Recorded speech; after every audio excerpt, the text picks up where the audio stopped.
There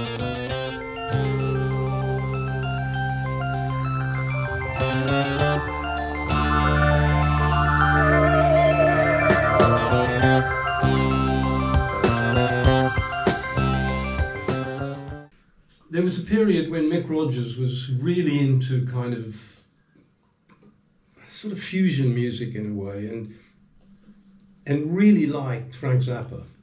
I also really liked Frank. I went to see Frank Zappa twice at the Albert Hall. But Mick sort of wanted us to be more like that. And he became more and more unhappy with the way we were playing as a kind of rock band, and he wanted looser, weird time signatures. He was wanting to do something more advanced musically. Our view was, and that's all three of us, is that we're not Frank Zappa. We're not going to pull that off like that, and we ain't that good. And they're extremely able musicians, and we're playing kind of rock pop, whatever, you know. And we can't do that. That's not what we're good at. But Mick was unhappy with every aspect, and it got to the point where it just became impossible to function in rehearsals and things. And so we decided, well, you know, Mick Rogers has to go, and we needed somebody else to sing. And Mick's going on and on about Frank Zappa, and Chris Thompson sends in. He's from New Zealand, and he sends in a tape at the time. Now it sounds old-fashioned tape, but it was tape. And we listened, and he's a really, really great singer, Chris. We thought, well, this guy's really, really good. Okay, so we're at the studio one day, and Chris is coming in for his audition, you know, just to come in and actually do it live rather than just send in tape. But really, as far as we're concerned, as far as I'm concerned, he's got the job. You know, unless there's some massive thing that's wrong, but you've got to just check that he can do it live.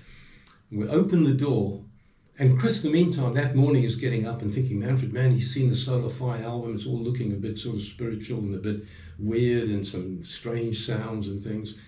And he decides, what's the right thing to wear for this opportunity? And I open the door, and he's wearing a Frank Zappa t-shirt. So you couldn't go more wrong. Very funny. When Mick was leaving, one of the things Manfred said was that the band had a vote and basically voted him out. Do you remember that? Yes. There's a lot of things I don't remember, but I remember that because it was quite traumatic, actually, because Mick wanted to be a jazz player.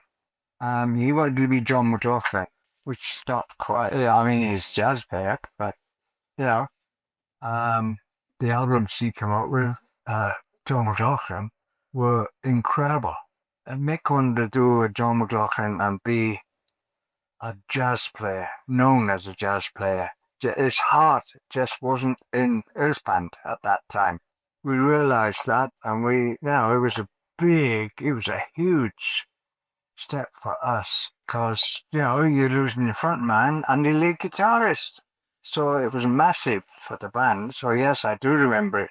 I remember we were at the BBC doing a live broadcast for the BBC. It was, you know, as well as being a friend anyway, and we toured the States with him, you know, and he'd been involved in everything, of course, and was excellent. I mean, he is, I'm sure, still absolutely first class as a talent, a singer and as a guitarist. So, you know, yes, it was a massive thing. And we had nobody in the wings. We'd only just thought that, you know, his heart, you could tell he just was not interested in even in rock music at that time. And was it a case of the band saying to Mick, "We want you to go," or? Yes, it was basically.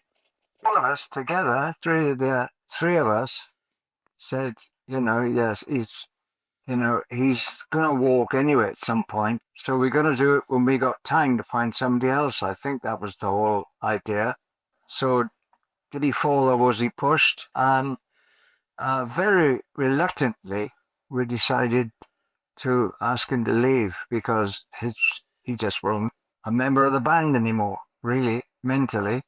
As much as a friend as he was.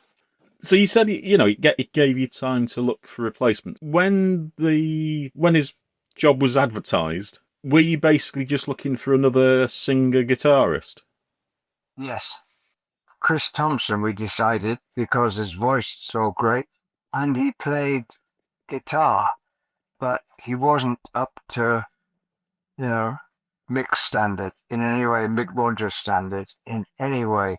Although he could play and he was good, we all decided then we'll go for a guitarist as well to make us what it was then, 5-piece, I suppose. And that's Um, that's where Dave came in. yes, that's right. He was the best player that came out of the auditions, if you like.